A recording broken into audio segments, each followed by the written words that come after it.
Good morning students, कैसे हैं आप सब। I hope you all are fit and fine.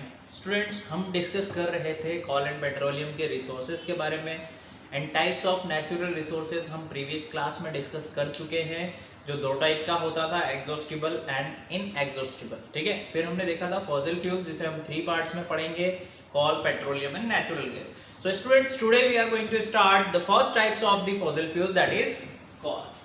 That clear? So start करते हैं क्लास। कोल क्या है बेटा? है क्या कोल? बेसिकली आप सब जानते हैं, बचपन से देखते हुए आ रहे हैं, because of the various uses of coal हम सब कोल को बहुत अच्छे से जानते हैं, है ना। कोल होता क्या है? एक ब्लैक कलर्ड का स्टोन लाइक हार्ड सब्सटेंस होता है। कैसा होता है? ब्लैक कलर का स्टोन लाइक यानी पत्थर के जैसा हार्ड सब्सटेंस होता है, जिसे हम क्या बोलते हैं? कोल बोलते हैं। क्या बोलते हैं? कोल।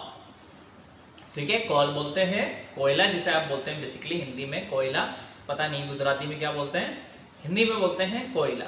काला काला सा होता है, ब्लैक कलर्ड। ठीक है, तो घर में भी हम यूज कर लेते हैं कई बार, अंगीठी बनाने, अंगीठी वगैरह में हाथ ऐसे सर्दियों में यूज करते हैं, घर में पहले यूज किया करते थे। ठीक है, अब बेटा ये जो कोल है ये किससे मिलकर बना होता है, या इसके कॉन्स्टिट्यूएंट पार्टिकल्स क्या क्या होते हैं, किस क्या क्या मिक्स होता है कोल के फॉर्मेशन के लिए, कौन कौन से सब्सटेंस रेस्पॉन्सिबल होते हैं। तो मोस्ट ऑफ द अमाउंट में कार्बन प्रेजेंट होता है बेटा। ठीक है, कार्बन के साथ नाइट्रोजन भी प्रेजेंट होता है, ऑक्सीजन भी प्रेजेंट होता है, हाइड्रोजन भी प्रेजेंट होता है, और we can say that minimum amount of sulphur भी पाया जाता है। बात समझ में आ गई? कोल किस किस से मिलकर बना होता है, यानी कॉन्स्टिट्यूएंट पार्टिकल्स आपसे पूछे जाएं कोल के क्या होते हैं? कार्बन मैक्सिमम अमाउंट में, nitrogen, hydrogen and oxygen and minimum amount of sulphur भी प्रेजेंट होता है। जब जाके क्या बनता है? कोल बनता है। तो ये ऑल अबाउट दी। ठीक है, अभी यूजेस के बारे में डिस्कस कर लेते हैं बेटा। जैसे हम जानते हैं कि अर्लियर टाइम से ही पहले गैस सिलेंडर तो हुआ नहीं करते थे, ना ये पाइपलाइंस वगैरह थी, ना एलपीजी, ये जो सीएनजी एलपीजी ये गैसेस हैं, इनका क्या बोलते हैं, डिस्कवरी हुई थी, प्रोडक्शन ही नहीं हुआ था। तो अर्लियर टाइम पे लोग बाग क्या किया करते थे? खाना बनाने के लिए कोल का यूज किया करते थे। वो लकड़ी तोड़ते थे, उसे बर्न करते थे, देन क्या बन जाता था? कोल बन जाता था। उस कोल से वो क्या करते थे? वापस से यूज लेते थे खाना बनाने के लिए। तो अर्लियर टाइम से ही बहुत सारे यूज हैं। ठीक है, देखो यूज देखते बेटा। It is many use since old times, पुराने टाइम से ही बहुत सारे यूज रखता है कोल। फर्स्ट यूज हमने लिखा है यहाँ पर, it was used as heat to cook food. खाना बनाने के लिए काम में लिया जाने वाला जो प्रोडक्ट था सबसे पहले, वो क्या था? कोल से ही सब लोग खाना बनाया करते थे, है ना। मटेरियल्स की तरह नहीं, एज अ फ्यूल यूज करके खाना बनाते थे। आप सोचो कि कोल मिला के खाते थे, ऐसा कुछ नहीं है ना। सेकेंड यूज क्या था? To produce steam to run train. अब भाई ट्रेन की जैसा डिस्कवरी हुई, ठीक है, भाप का इंजन जब बनाया गया, किसने बनाया था? जेम्स वाट ने, भाप का इंजन। तो भाप का इंजन जब बना तो उसके लिए भी कोल की रिक्वायरमेंट थी, तो स्टीम प्रोड्यूस करने के लिए वहां पर भी कोल यूज हुआ। पहले जो ट्रेन्स वगैरह चलती थी वो स्टीम वाली चलती थी, कोल वाली चलती थी। कोल उसमें सप्लाई किया जाता था, स्टीम बनती थी, वो स्टीम क्या करती थी? हाईली प्रेशराइज करती थी, उससे ट्रेन चलती थी। ठीक है, तो पहले कोल का ही यूज किया जाता था स्टीम के जनरेशन के लिए। ठीक है, और कहाँ यूज किया जाता था?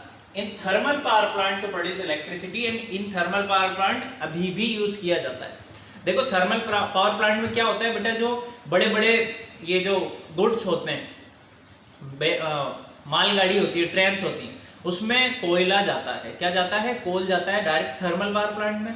वहां पर उनके फर्नेस होते हैं बड़े बड़े, वहां पर कोल को डाल दिया जाता है। फिर क्या होता है? Coal as a fuel use किया जाता है, उस कोल से स्टीम प्रोड्यूस की जाती है बेटा। जब आप कोल को बर्न करोगे तो पानी रखा होता है वहां पर, पानी किस में कन्वर्ट हो जाता है? स्टीम में, और उस स्टीम को हाईली प्रेशर के साथ टरबाइन पे गिराया जाता है। टरबाइन के शाफ्ट होते हैं, पंखे नहीं होते, पंखे की जैसे 3 शाफ्ट है, वैसे ही टरबाइन के भी शाफ्ट होते हैं। तो उस शाफ्ट पे हाईली प्रेशर के साथ स्टीम को गिराया जाता है, तो टरबाइन क्या होता है? घूमने लग जाता है। जब टरबाइन घूमता है बेटा, तो तो वो क्या करता है, मैकेनिकल एनर्जी को इलेक्ट्रिकल एनर्जी में कन्वर्ट कर देता है, देन जनरेशन ऑफ इलेक्ट्रिसिटी हो जाती है। तो मेन बेसिक फ्यूल क्या यूज किया हमने, कोल। तो प्रोडक्शन ऑफ इलेक्ट्रिसिटी के लिए भी यूज क्या कर रहे हैं हम, कोल यूज कर रहे हैं। बात समझ में आ गई। पावर प्लांट में कौन से, थर्मल पावर प्लांट, ठीक है, ध्यान रखना। Thermal power plant, atomic power plant में यूज नहीं किया जाता, थर्मल पावर प्लांट में एज अ फ्यूल यूज किया जाता है कोल, प्रोडक्शन ऑफ इलेक्ट्रिसिटी के लिए, ठीक है।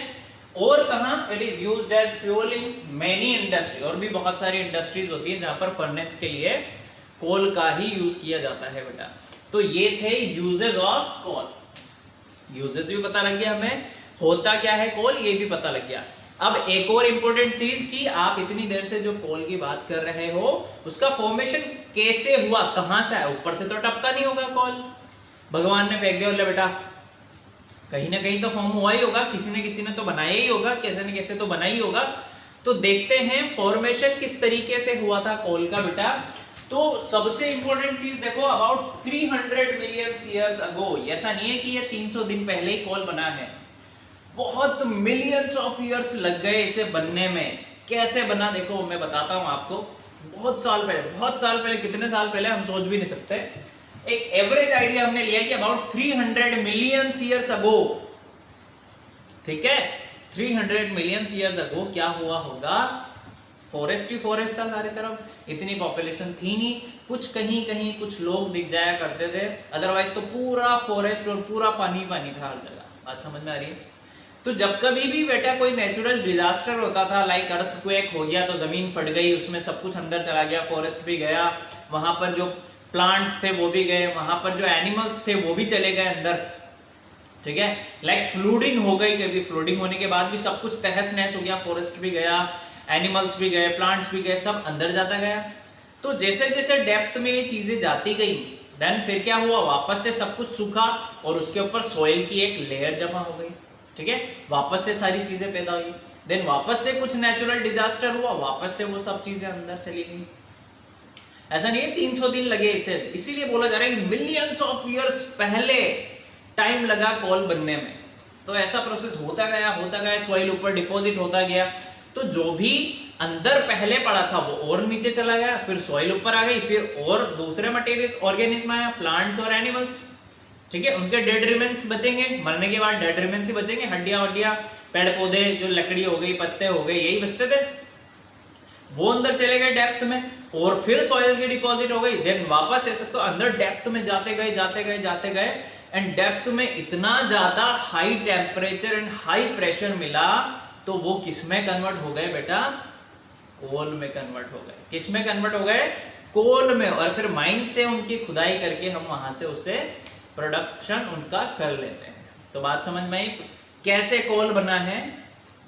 बहुत ज्यादा डीप डेप्थ में जाते गए वो अर्थ के, और वहां पर हाईली प्रेशर और हाई टेम्परेचर मिलने की वजह से वो किसमें कन्वर्ट हो गए, कोल में। कौन, dead remains of plants and animals, या आप बोले लिविंग ऑर्गेनिज्म। सारे लिविंग ऑर्गेनिज्म नहीं बोल सकते हैं, अब कुछ ऑर्गेनिज्म बोल दीजिए, ठीक है, उनका डेड रिमेन्स से क्या बना है बेटा, अर्थ के डेप्थ में जाने से हाईली प्रेशर और हाईली टेम्परेचर से वो किस में कन्वर्ट हो गया, कोल में कन्वर्ट हो गया। तो बात समझ में आ रही है। देखो हमने लिखा हुआ सारी चीज यहाँ पर, due to natural process like flooding ही लिखा हुआ है, अर्थक्वेक नहीं लिखा है। These forest got buried under the soil, जल गया वो पूरी तरीके से, बर्न हो गया, सॉइल में ही पड़ा रहा, बर्न होता गया सॉइल में रहा, बर्न होता गया सॉइल में रहा। Is more soil deposited over them, they were compressed, ज्यादा से ज्यादा सॉइल मिलेगी, हवा मिल नहीं रही उसे, तो दबता जा रहा है वो अंदर ही अंदर, ठीक है। आपको एक रूम में बंद कर दें, फिर अंदर और ला दें और किसी को भी ला दें, तो कंप्रेस बढ़ता जाएगा ना। पहले आप इतनी जगह में फैले हुए आराम से, मैं इधर भी मूव कर रहा हूँ, इधर भी मूव कर रहा हूँ, अगर इधर 10 जगह 10 इंसान को खड़ा कर दोगे तो कंप्रेसर आ जाएगा ज्यादा, मैं इसी जगह पे मूवमेंट ऐसा हो पाएगा बस। फिर और ज्यादा आ जाएंगे तो मैं ऐसा का ऐसा रहूंगा, फिर और ज्यादा आ जाएंगे तो मैं और ऐसा हो जाऊंगा। एक टाइम ऐसा आया कि सब कुछ कन्वर्ट हो गया कोल में। बात समझ में आ रही है। The temperature also rise and they sank deeper and deeper, जैसे जैसे वो नीचे जाते जा रहे थे टेम्परेचर भी बढ़ता जा रहा था गर्भ में। Under high pressure and high temperature, dead plants got slowly converted to coal. बात समझ में आई बेटा? कोल कैसे बना, आई होप आपको समझ में आया होगा। तो एक इंपॉर्टेंट क्वेश्चन यहां से पैदा होता है कि कार्बनाइजेशन क्या है, कार्बनाइजेशन किसे कहते हैं? तो देखो, the slow process of conversion of dead vegetation into coal is called carbonisation. बात समझ में आ रही है? कार्बनाइजेशन डेड वेजिटेशन से कोल बनने का जो प्रोसेस है उसे क्या बोलते हैं? कार्बनाइजेशन बोलते हैं। तो ये फॉर्मेशन ऑफ कोल भी आपको समझ में आ गया होगा, यूजेस ऑफ कोल भी आपको समझ में आ गए होंगे, ठीक है। अब इसके साथ साथ और भी मटेरियल्स बने थे बेटा। कोल जब बना तो कोल के साथ साथ कुछ और मटेरियल्स भी बने थे, उसके बारे में हम नेक्स्ट क्लास में डिस्कस करेंगे। Okay, thank you so much, keep learning, bye.